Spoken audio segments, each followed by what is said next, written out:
Ok, buenas noches, buenas tardes o días. Eh, por este medio vamos a continuar con las clases. Nos habíamos quedado en la revisión de este artículo. Ya anteriormente vimos ciertas impresiones muy superficiales de este artículo de Manuel Alberca Serrano de la Universidad de Málaga, España. Eh, la primera fase, afortunadamente, la tuvimos antes de que llegara la contingencia sanitaria sobre el aspecto teórico, ¿no? Eh, Como ustedes saben, los estudios literarios se dividen en diferentes áreas o disciplinas, que es la teoría literaria, la crítica literaria y la historia literaria. Ya estuvimos con la teoría, que esta se encarga de establecer conceptos universales sobre la literatura, ¿no? Y posteriormente la crítica literaria es la aplicación de los conceptos en obras concretas. Y por su parte la historia literaria es la segmentación en periodos, estilos o movimientos literarios que obedecen a ciertos criterios estéticos y posturas artísticas. Entonces, ahorita nos estamos adentrando a ejemplos de crítica literaria. Ya habíamos comentado también que no hay que confundir la crítica que se hace en periódicos, en revistas, en presentaciones de libros, que se hace una especie de evaluación a partir del gusto de quien hace la opinión, ¿no? Frente a la crítica literaria, en la que sí establece o retoma los conceptos que la teoría ha establecido para aplicárselos a una obra concreta. Entonces, perdón, este ejemplo es para ver cómo los conceptos teóricos son aplicados en una obra concreta y que les sirva de alguna manera como guía, pero que no sea una guía eh, exacta para hacer su trabajo, ¿no?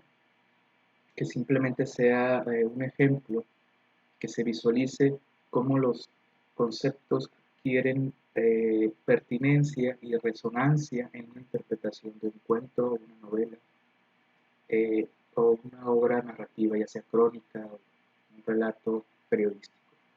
Pero en este caso, en un cuento literario. Bueno, el primer aspecto que me gustaría tocar es el título. El título en toda obra siempre va a ser el primer elemento con el que el lector, sus lectores se van a enfrentar.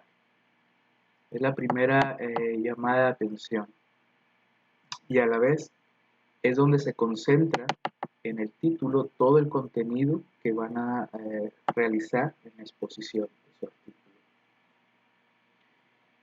Si se fijan bien, aquí en este título del artículo, Discurso contra la historia, la magia del discurso literario, análisis narratológico de Viaje a la semilla de Alejo Carpentier, tiene tres elementos fundamentales.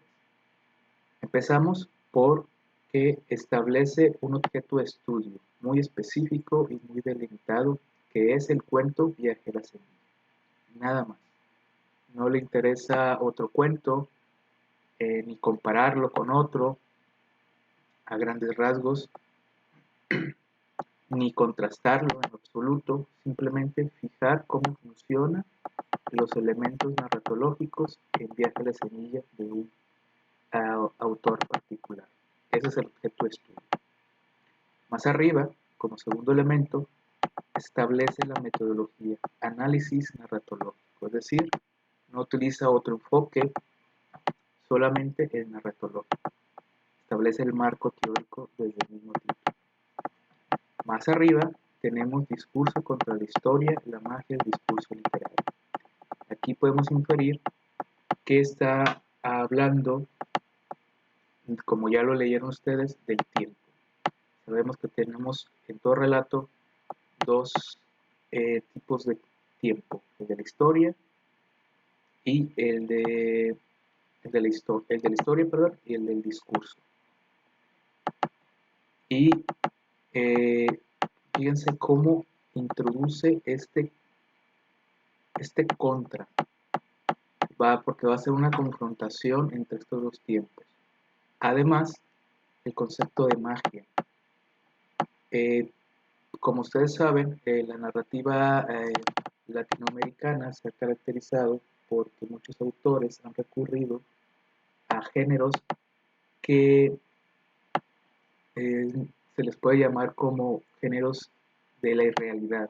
Estamos hablando de lo fantástico, realismo mágico, real maravilloso, neofantástico, entre otros. Esos son los más populares, ¿no?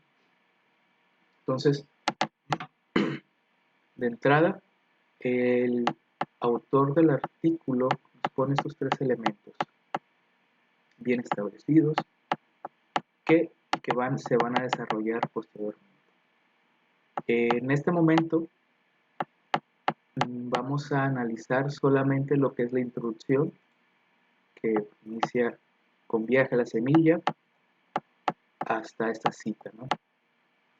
Para observar cómo el título se repite en esta primera parte. Un poco más extenso y se va a repetir posteriormente con más extensión a lo largo del artículo. Bueno, quería decirles también que es muy importante que no haya en sus títulos de sus trabajos un elemento que no se toque en el contenido. Si hay un elemento que no se toca, el título no es adecuado en absoluto, porque el lector se va a ir con una idea en el título y en el contenido va a encontrar otra idea o tal vez algo faltante. Entonces eso va a generar cierta desconfianza hacia ustedes, ahí hacia sus capacidades de escritura, no tanto de cuestión dramática, sino en la estructura de su artículo. Ok, nos quedamos solamente en la introducción por el día de hoy. Fíjense cómo desde un inicio el autor del artículo menciona sobre la importancia del cuento que va a analizar tanto en el panorama general de la literatura hispanoamericana como en la poética del Real Maravilloso. Es decir, él sitúa este cuento como parte de otros cuentos y otros autores que han modificado o han pretendido mostrar una narrativa diferente a lo tradicional, de una narrativa normal, entre comillas, y precisamente es justo con el tiempo que se puede lograr este sentido, esta intención de irrupción. Primero, pone a Alejo Carpentier en la misma situación que Borges. Esto ya nos está hablando el autor del artículo, que Alejo Carpentier está dentro del grupo que pertenece a Borges y otros más a la misma altura. Ya saben que Borges es quebrantador, digámoslo así, de la narración lineal, de la narración tradicional. Entonces, de esa manera pone este cuento como un ejemplo más de estos autores. Pero también dice él que este relato, El viaje a la semilla, anticipa aspectos definitorios de lo que será la teoría carpenteriana de lo real maravilloso. Es lo que le mencionaba, que no solamente es importante a nivel latinoamericano, sino en la poética misma de Carpentier. sobre lo real maravilloso. Lo real maravilloso pueden encontrarlo en el prólogo a El reino de este mundo. Ahí se explaya un poco, da la esencia de esta concepción de la literatura latinoamericana frente a una realidad eh, que no está totalmente occidentalizada, ¿no? Entonces, por eso, desde un principio, pone al cuento en estos dos niveles, a nivel general de autores y a nivel particular en la obra de Alejo Carpentier. Su segundo párrafo,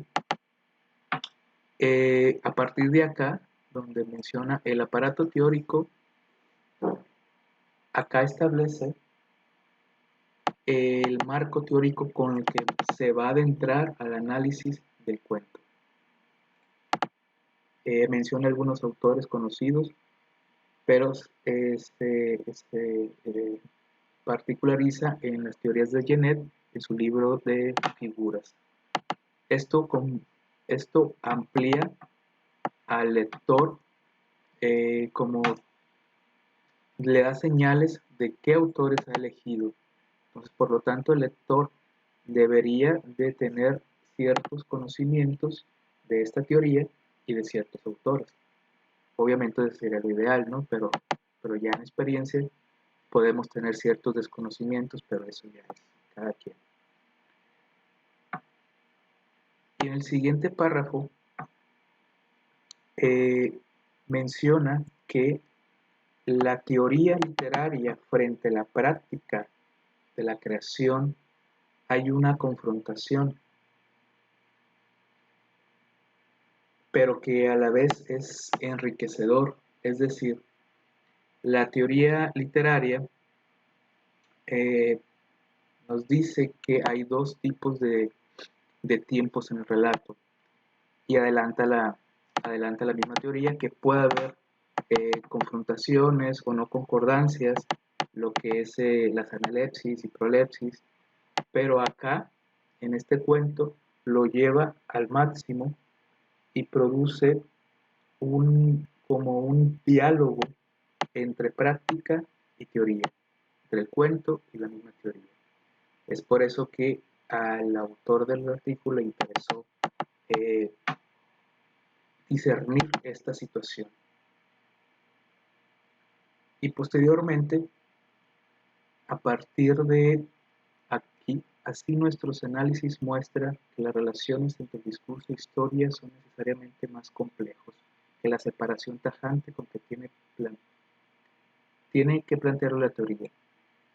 Y es precisamente aquí se explaya un poco más sobre la situación del cuento. Esta confrontación de dos tiempos puede llegarse a tal manera que se pueden hasta contradecir en la práctica, pero a partir de la teoría hay una explicación. Entonces, estos elementos que encontramos en el título están explayados aquí. Objeto de estudio lo tenemos en un principio. Viaja a la semilla de lejos que inmediatamente nos sitúa al objeto de estudio. Nos da cierta contextualización del ambiente literario latinoamericano y también de la poética de Carpentier. Objeto de estudio. Análisis narratológico. Tenemos aquí el marco teórico y posteriormente llega con el marco teórico escribiendo que se va a apoyar en la poética del relato, ¿no?, de estos autores. Posteriormente habla sobre esta problematización de los dos tiempos y lo realiza en este párrafo, ¿no?, un poco más largo, y para que vean cómo el título está aquí presente, más extenso, un poco más explicado, digámoslo así, pero está presente. En caso de ustedes, no es necesario que tengan esta receta, que copien esta receta.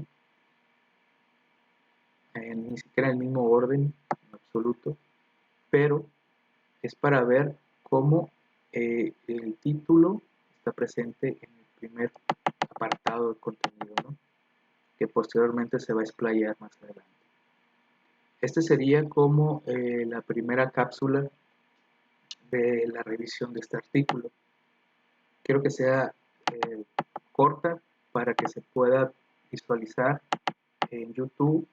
Les voy a pasar también el archivo por correo, a ver si se permite.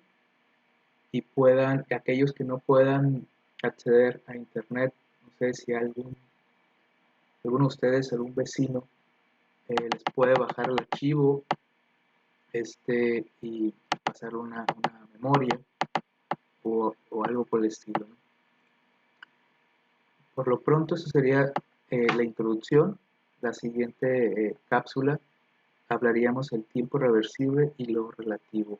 Aquí ya el autor del artículo se mete con algo muy interesante, que es la concepción de la teoría de la relatividad. Cómo hay, de acuerdo al ambiente literario, cierta influencia de la ciencia, específicamente de Einstein, sobre el arte. La teoría de relatividad, como ustedes saben, influyó mucho en el arte. Ejemplo de ello es el cubismo en la pintura, con Picasso, por ejemplo. Aquí también se retoma esta influencia en Carpentier y lo explica muy bien el autor del artículo, lo cual vamos a ver más adelante en la siguiente cápsula, y posteriormente entramos al análisis. Bueno, hasta el momento eso sería todo. Nos vemos.